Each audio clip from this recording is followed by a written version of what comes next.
Hi, everyone. My name is Lisa Page. I am a co-chair of RPTE's Groups and Subcommittees, or GSC, the function of which is to support the group and committee structure, of which you as SCMs are a key part through your reporting function up and your support of group leaders down. Today's training, as you just heard, is being recorded and will be available on rippetyfall.com in case you need to step away or want to revisit anything. So to start us off, I'd like to introduce Lily Durantis, who is the chair of GSC and has been instrumental in putting together this series of trainings, and who will walk us through our agenda for today. Thank you, Lily. Thank you, Lisa. So just to kick us off, again, my name is Lily Durantis. I co-chair GSC along with Lisa Page, and I want to welcome you all to coming to the training. It will be a 30-minute training, and here's our agenda. We're going to have a welcome. We're going to discuss SCM's role within RPTE. We're going to cover leadership and mentoring, and then finally connecting and communicating within RPTE. We do have a 3-question survey, which is very quick and short, that will appear on your screen, and we'd love to hear from you. There are 3 questions, and I'm just going to ask you to scroll down to get to question number 3 with your own mouse.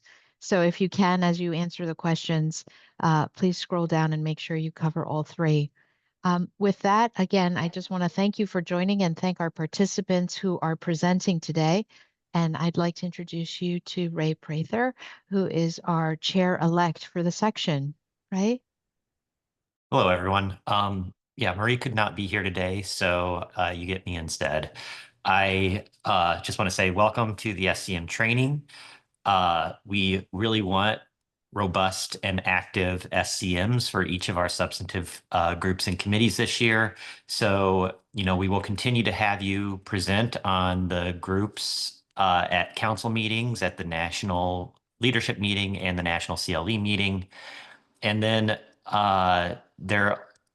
we also just, we want SCMs to be active in their groups, attending meetings, offering their thoughts and ideas.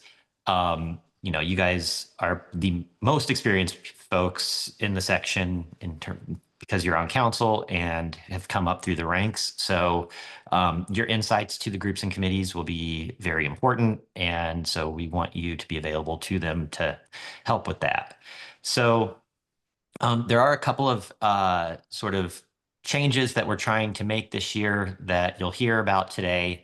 The first is we are trying to get more active committees within RPTE rather than doing things at the group level. So you'll hear about the business plans and changes we're making to that, and some of the changes that we're making to communications and trying to get group and committee leaders to communicate with members more. The other major change that we are trying to make is to make the group quarterly or monthly calls more active in getting members to participate in them. Often treating it more like a study group where people can offer thoughts and ideas about a topic rather than being presented to the entire time. So you'll hear about that as well. Yeah, thank you for all of your efforts for the section. We do really appreciate it. And with that, I will hand it back to Lily. Okay, thank you so much. Thanks, Ray. So we're going to start off with roles and responsibilities for SCMs. I'm going to present this segment of slides with Henry Talavera, who is very much a mentor for me, but also our advisor to GSC. And we can kick it off. So let's just talk about leadership structure. I think you're all very familiar with this structure. You're at the very top, you advise. As Ray said, we are looking for much more engagement around guiding groups and also getting engagement on the committee level. Any inputs from there to help guide that engagement would of course be part of your role as well. Obviously, all leadership materials and directories and org charts are available on rippetyfall.com. But in essence, your role is to advise and help guide. The group chairs and vice chairs are primarily functioning within organizing and communicating much more widely. And then we will continue to discuss committee leaders and what their roles will be, how they're shifting this year. This is just another further iteration of the slide I just showed. You're up above, supervisory council member. You advise and communicate with the group chairs directly and supervise. Group chairs are functioning in a largely substantively as well as administrative way. Coordinate, communicate, and the committee chairs will be enabled to participate much more on the business planning side. You'll hear more about that in a second.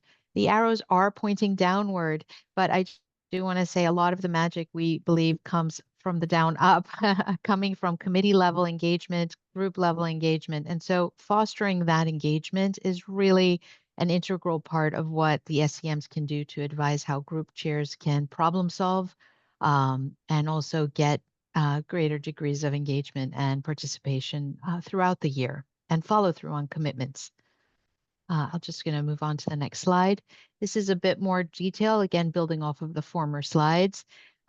Supporting the communication that has to occur on the group level and committee level and across membership. Engage with your group leaders to encourage them to have a plan on how to communicate and to keep that communication consistent.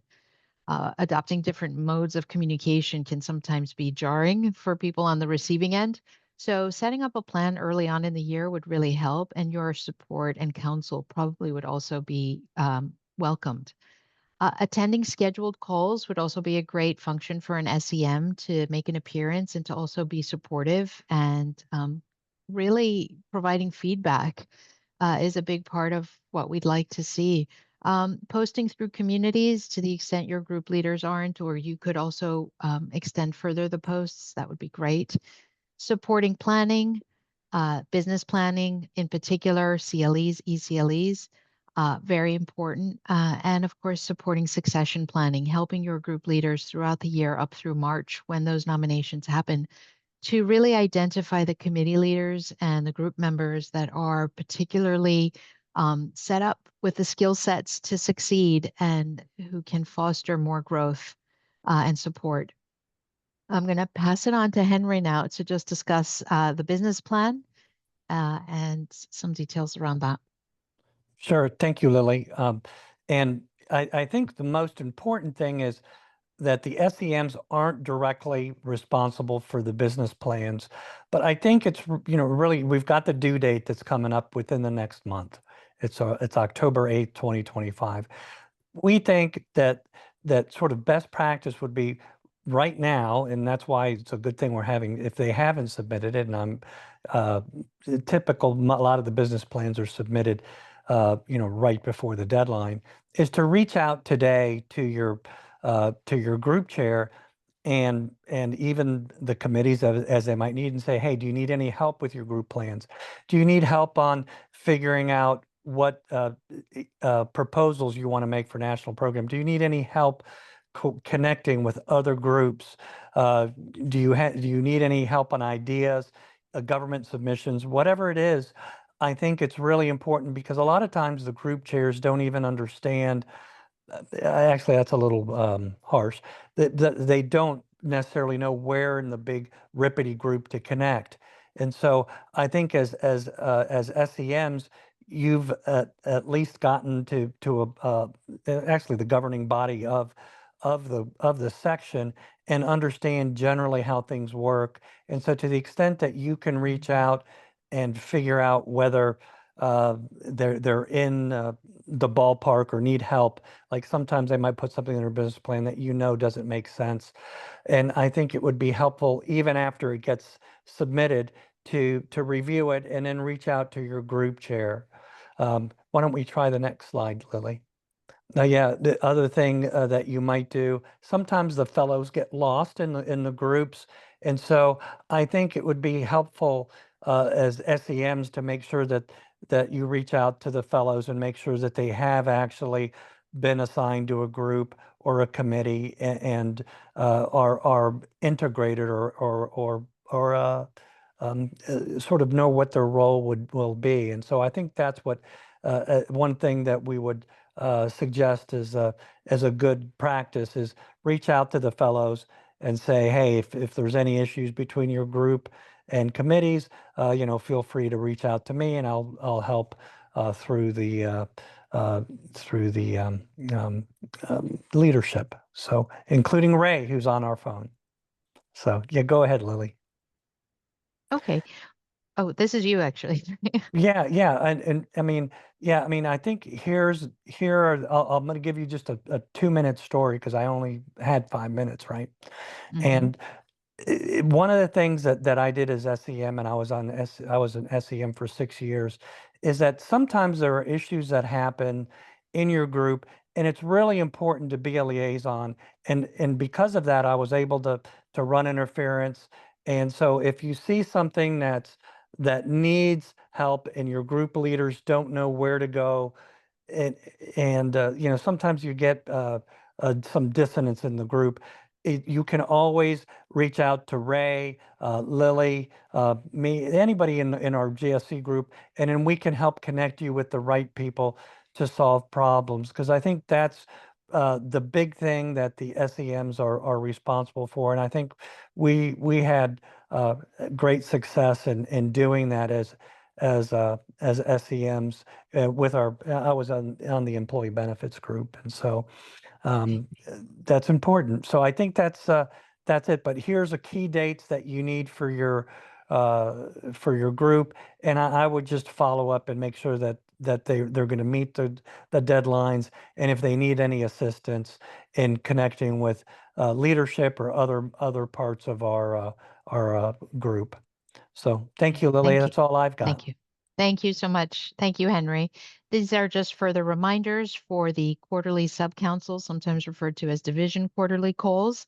You will be receiving updates throughout the year as reminders. We have our fall leadership, November 13th through the 15th in New Orleans coming up next. And we have National CLE and Leadership Conference in April, April 29th through May 2nd in Chicago.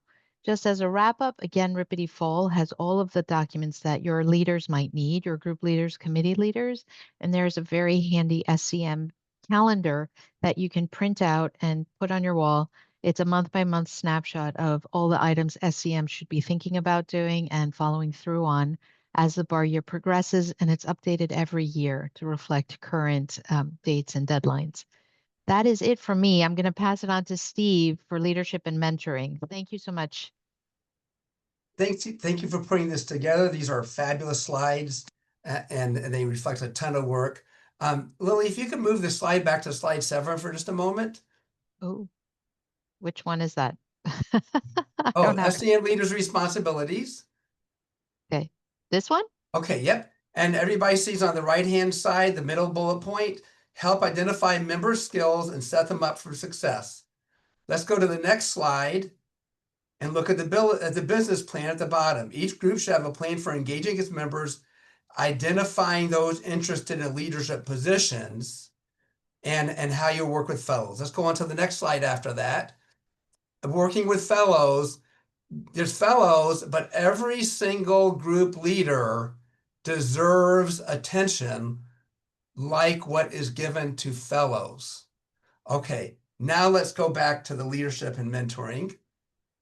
Oh. And I want to point out that so these are responsibilities of the SCM and their group chair to do the things I just mentioned. And you know, sometimes it takes a village. And so it would be good for you to be mentoring all the leaders within your group to the extent that that's possible. And it would be good for the group chairs to be doing the same. Now, to the extent that you think that there's going to be some extra time and effort in doing that, we do have a way to help out with that, which is the leadership and mentoring program has a mentor-mentee program. So let's go to the next slide. Keep on going. Okay, so for the mentee, we expect people who want to be menteed want to be mentored to be really looking forward and being frank about their goals. A lot of people are concerned, well, what if I am acting like I want to be grabby and trying to move up and everything? And And the answer is, as long as that's benefiting the section, rah, rah, let's find out what's going to benefit the section and benefit your career. And so, these are tips for the mentees. Let's go to the next slide. Tips for the mentors. And this is something that I would really like to see each SCM do for his or her leaders, and each group chair to do those below the group chair, the pecking order, and just talk to them about what they want to be doing within the section. And again, you may or may not have time to do all of this with a particular person, and you may have people who want to get additional coaching beyond what you have time to provide. So let's go on to the next slide. And so when we have a mentor-mentee relationship, here are the action items for how these will proceed. So, and we'll have the action item for you about who you can contact to help plug people in. But these are the action items for what the mentors should be doing to initiate contact. And then let's go on to the next slide. And that is how to get involved. So we have the leadership of the leadership and mentor of the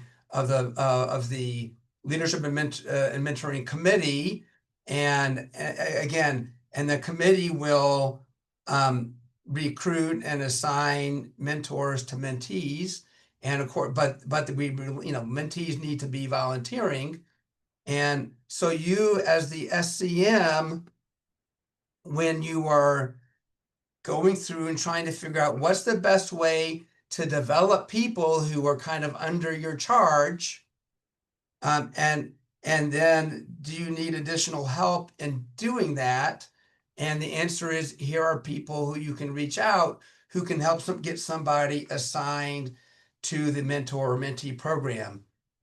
I'd also mention that your division vice chair is a wealth of information too, and you could lean on them for how to better, try to move somebody along in leadership. So I do want to see if anybody has in the next few seconds any questions, because I got to go catch a plane, because we have one more minute in my allotted time. Anybody have any questions?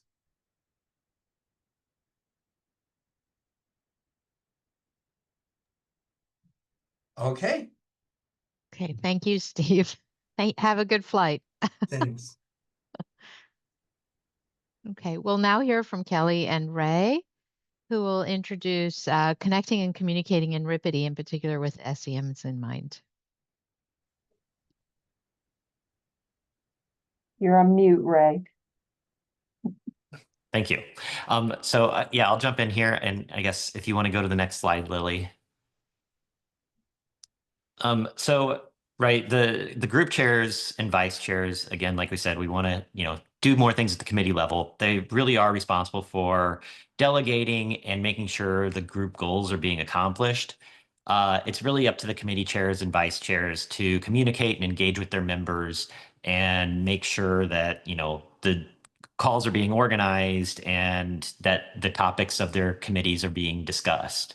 So with that, we'll move to the next slide. So the types of communications that we have, I do encourage the group chairs to send out a survey at the beginning of the year that can help guide what topics they should cover if their members have a specific area that they want to discuss. Listserv emails. These are used as reminders to their members. I do encourage every group chair, particularly if it's their first year's group chair, to send out a welcome letter, introducing themselves, introducing the leaders of their committees, and providing a blueprint for what the year will look like for their group. That will help engage the members and get them excited for group calls that might be coming up. For the calls and Zoom meetings, again, we want these to be more engaging with members so that they feel like they are getting something out of it, that they're getting their questions answered, that they can participate and give advice to other members. So we want to, make these more like roundtable discussions where people can give thoughts on a particular topic. The topic will still be led by the committee leaders, but once they, have their initial, presentation of the topic, we want to open it up and let people discuss, the issues that they're facing surrounding that topic.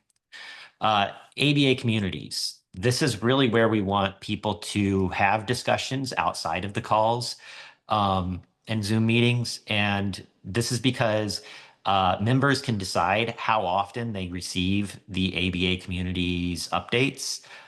So if they want to receive an email once a week of everything that's happened on ABA communities, they can do that. With the listserv emails, that's an immediate thing. It goes to everybody, and we often get members complaining it's filling up their inbox. So let's try to keep the discussions on ABA communities. And then finally, I want to encourage people to meet in person, particularly at the National CLE meeting with, new members or first-time attendees who might be interested in their groups and committees. And also, if they run into people in their, in their areas, that they can always get together and organize lunches, coffees, happy hours, however they, want to do it. But that in-person connection is really important for engaging our members. So with that, I'll hand it over to Kelly, who can talk about leadership and mentoring. All right, thank you so much, Ray. And it was very enjoyable to hear from Steve Gorin, and so that was a pleasure. It was a pleasure to hear his sage advice, and he dropped lots of nuggets. And so there's really not much more for me to say regarding leadership and mentoring from that aspect. You all are leaders in the section. You bring so much value and mentorship to the groups. And just reiterating much of what Steve said, the insight that you all have to share with them. The group chairs and the committee chairs will be looking to you all for guidance and mentorship. And so I just encourage you to participate, to engage, and to communicate with the leaders of the group to make sure that you're providing that advice to them, initiating or suggesting programs that you all may have done when you were group chairs or committee chairs. They hopefully will be open to hearing that information as well. Things that we can do better in this section. I mean, you all are the leaders of the section as well. Of course, attending the live meetings, as Ray just mentioned. You will be reporting at council meetings as was mentioned as well, but also possibly attending the division quarterly calls to hear what the other groups are doing so that you can make suggestions to your group as well. And of course, you know that the leadership team, the officers of the section are available to assist as well. Next slide. So I'm going to go on to my next two slides, Lily, because I think much of this we've talked about already regarding diversity, equity, and inclusion. Diversity, equity, and inclusion combined with the larger ABA's business conduct standards is, of course, an integral part of what we do as well, and just making sure that we're making sure our section is inclusive and welcoming to all of our members. We know that we have a section diversity, equity, and inclusion officer who serves as a liaison with the executive council of leadership of our section to make sure that all of our programming and the perspectives of the programming are diverse and inclusive of all of our membership.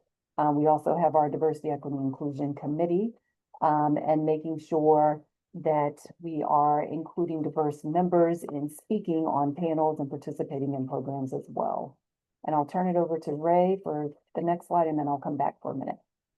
So succession planning, Kelly and Jim will be reaching out to the group chairs and vice chairs in the spring about,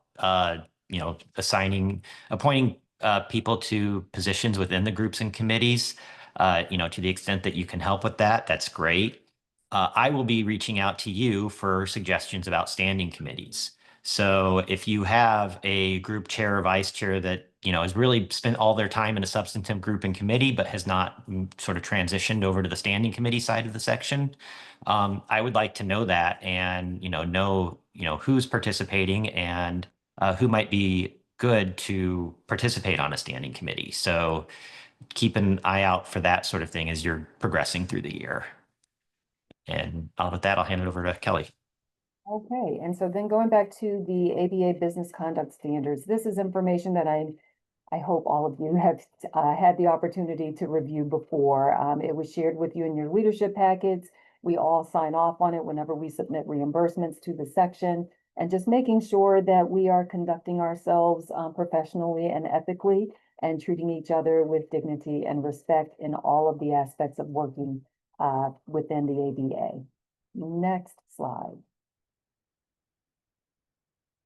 And if there is ever an issue and you need to report something that is not being handled appropriately, there are numerous ways, as you can see on the slide, to report that information to the larger ABA, to the Ethics Office, to the Office of General Counsel, through the Ethics Hotline, by phone or by text. And you also have our wonderful section director, Robin Roy, as well as the DEI officer and our DEI committee, that information can go to as well. Next slide. Okay. Thank you so much, Ray and Kelly. We really appreciate your time and presentation. Just want to thank all of our listeners and our participants again for joining in on this SEM training. I promised it would stay at 30 minutes and it did. If you could, Monica, please go ahead and launch the survey. Please take just 2 seconds to fill in your thoughts on how this training went. There are 3 questions. And it would really help us just build upon the great work we've just seen in anticipation of next year's trainings. So thank you very much.